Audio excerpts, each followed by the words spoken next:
pretty good execution.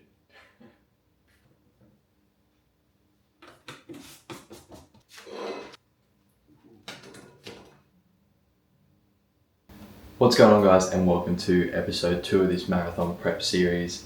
Super pumped for today's episode as we're going to be hitting an awesome track workout. Probably one of my favorite workouts that I do during a marathon prep. So I hope you get some really good value from it.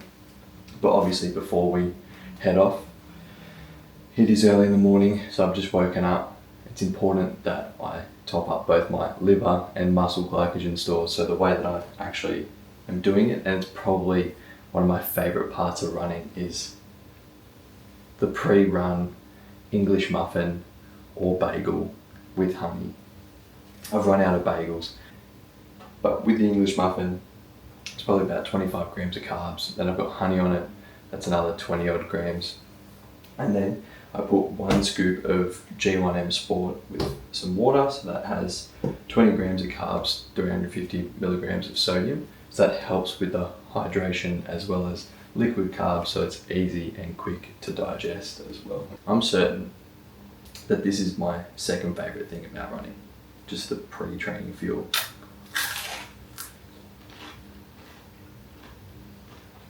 Man, so good. And if you're someone that trains fasted, I would encourage you to probably steer away from that and start training fueled, because I think Nick Bear said it before, but once you train fueled, you'll never train fasted, and it's so true, and it makes a massive difference. And you don't have to start off with having a meal like this. Like, you don't need a bagel with honey if you feel like you can't stomach it. Good options are liquid options, so you can go for 100% fruit juices. So like from Nudie Juice, they do a really good one. Even dried fruits are good because they're low volume and they have a good amount of carbs in them. So it's more so about getting something in, starting to train the gut, and then you will feel the difference in your training. But like I said, I'm going to polish these off, get ready, get on my gear, get in the car, and I'll see you on the track.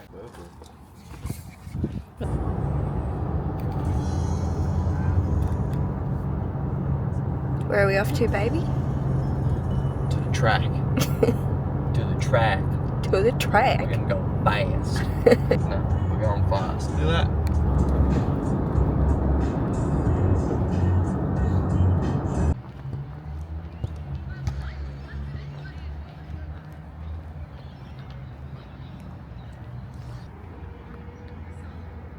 What's going on, guys? So we're at the track, or best thing, or closest thing to a track around here essentially. It's an AFL field, but synthetic turf. But today's hit out is just going to be very simple interval workout, 10 by 800 meter repeats with a 90-second rest in between. And this is probably my favorite style of interval workout just because of the simplicity. It's honest work. It is hard. Not saying that it's not hard, but it's good. You can push yourself.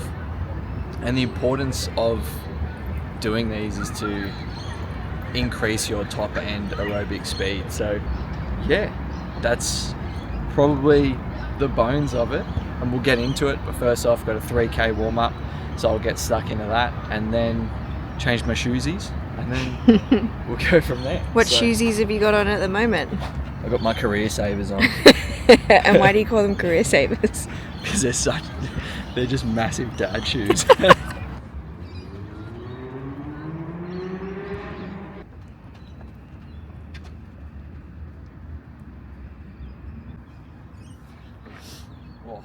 Whoa. I bought tickets. You bought tickets? Yeah. For the gun show? Yeah. They were cheap. Were they? Cheap because you get it for free. They were on sale, baby. On sale? Yeah. Good God. But yeah, so.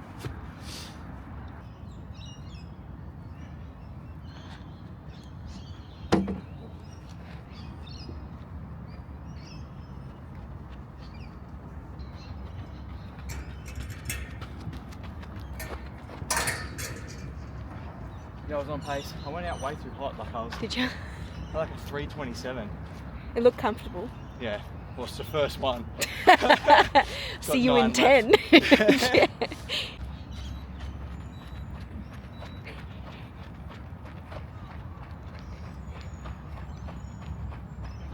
I just chased Josh across the oval and I couldn't see if he was even in frame. So I really don't know what that was going to look like. Hopefully it was really good.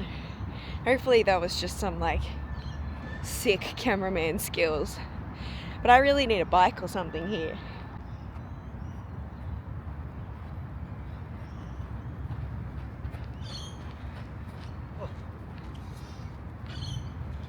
Too hot again.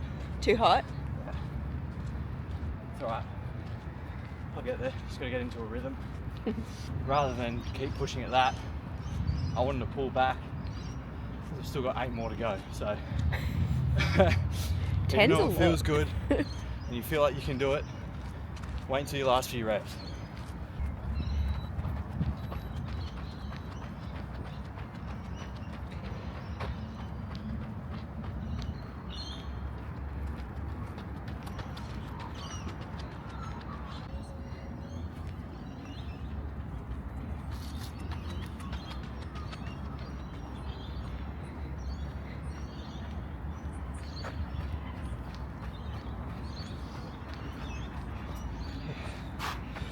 That one's way better.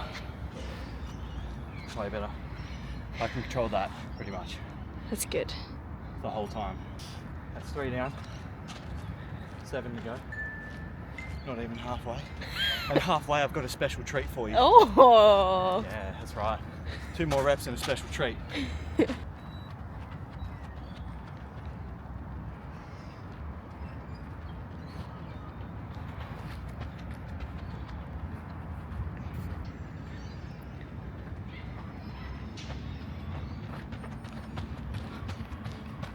Whew. It's 4 done. One thing to emphasize on a little bit is making sure that you're recovering between sets. So for me, obviously I'm talking a little bit harder, but you want to bring the heart rate down, recover, so by the time you hit your next rep, you're feeling pretty fresh to go again. So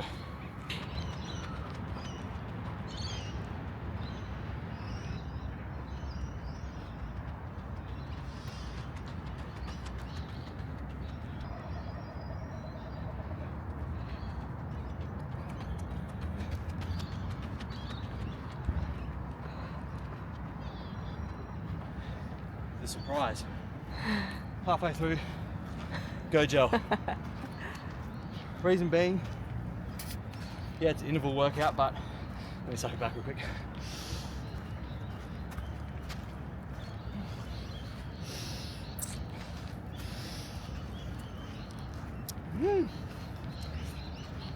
So, a lot of you might be thinking, why am I having one during the interval session?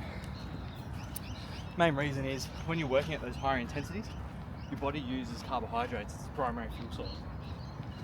So when you're at the lower zone 2, yeah, it utilizes fat. You can still utilize fat and turn it into glucose, but your body requires more effort to do that. So the easiest way to keep going, get some energy back in to the muscles, into the liver, is to top up your carbohydrate stores. So for these more intense sessions, I'm going to have 1 gel, so that was about 24 grams of carbs, I think 75 grams of sodium.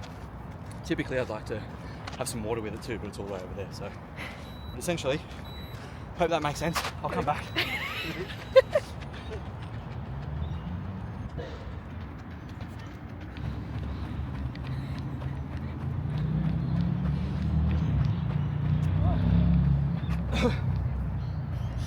Over the hump. Oh, that's 6 down, 4 to go.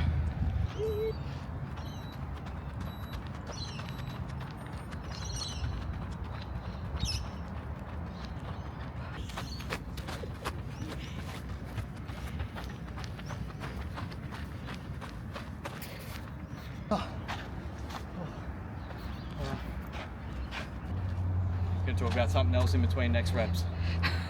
Stay tuned. Oh, excuse me.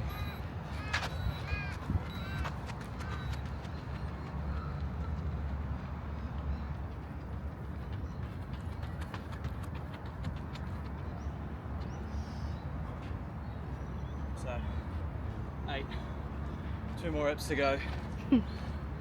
What I wanted to talk about, and you can probably see it, but I'm wearing an external heart rate monitor. So this is a Coros one for your arm. You can get the Garmin ones going around your midsection as well.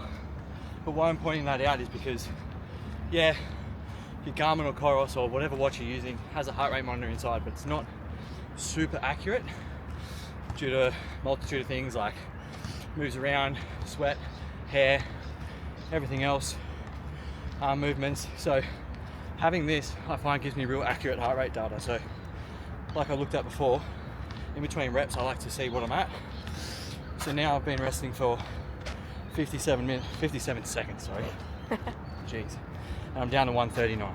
So it's a good sign that I can recover quite quick from each effort, and then that allows me to get ready and go again for the next one. So that's probably one of the data metrics I track a bit more consistently, but I think we've walked too far. That's I'm going to probably finish over there.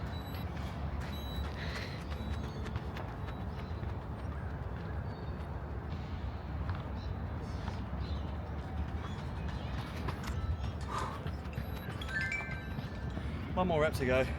I have a really bad habit of checking my watch consistently rather than just being in the rep. So I think this one, I'm just going to go based on feel, not look at it. If it's faster, it's faster. If it's slower, it's slower. But I'll base on feel. So see how we go. But last rep, I'm feeling pretty good.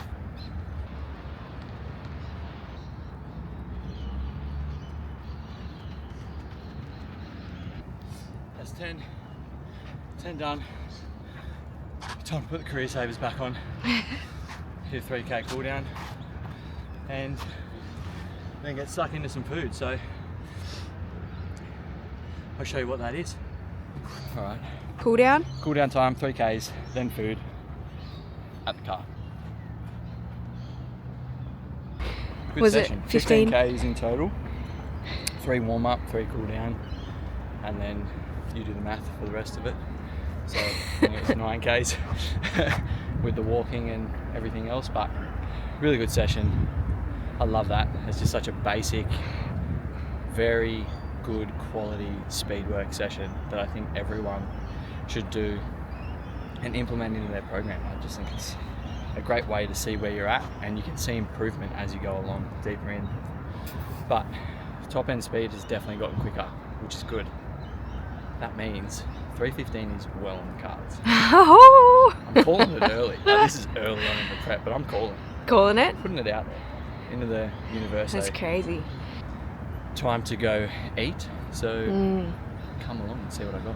So post session, because we drove here and it's about 45 minutes from where we live, I actually packed myself some brekkie, a post session meal, which is a very regular thing for me. I'm usually having a smoothie just due to how easy they are to digest. But next favorite thing, overnight oats. So I've prepped my little lunchbox. Got my overnight oats here that I'll start prepping. So inside is oats, yogurt, like Greek yogurt, cinnamon, flaxseed, chia seed, and then I've got some frozen berries here that I'll top up on. Oh shit. That have just gone everywhere on my tailgate. That's alright. Sweet. So that's all done. And then top these off with some honey. So in here is just plenty of carbs for replenishing the glycogen stores that I've lost. Plenty of protein. I'll put the macros up on the screen, but essentially I have this in 3 different ways. I'll either make it into what I call a fuel bowl at home, which is essentially hot oats, more so like a porridge, with the berries and the yogurt on top and everything else.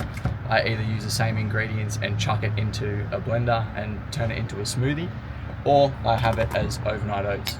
But it's perfect for recovery due to its protein and carb content. It probably does have a little bit too much fiber in it, which can slow down digestion. But other than that, this is going to actually help me recover, keep me quite full, and get me into that next session. I'm going to finish smashing this, and I'm going to go check in on Ella because I know that she's about halfway through her session. But I really hope you guys got some value from today's episode, some knowledge around speed workouts, recovery, fueling, and all that in between. Really keen to progress with this series, and hopefully you guys are getting some really good knowledge from it as well that you can implement into your training so you can PR your next race. But stay tuned, episode 3 is going to be a very good saucy one as well. And yeah, really grateful that I can do this and share the journey with you guys and hopefully get you to that goal. So thanks for watching, and I'll see you on the next episode.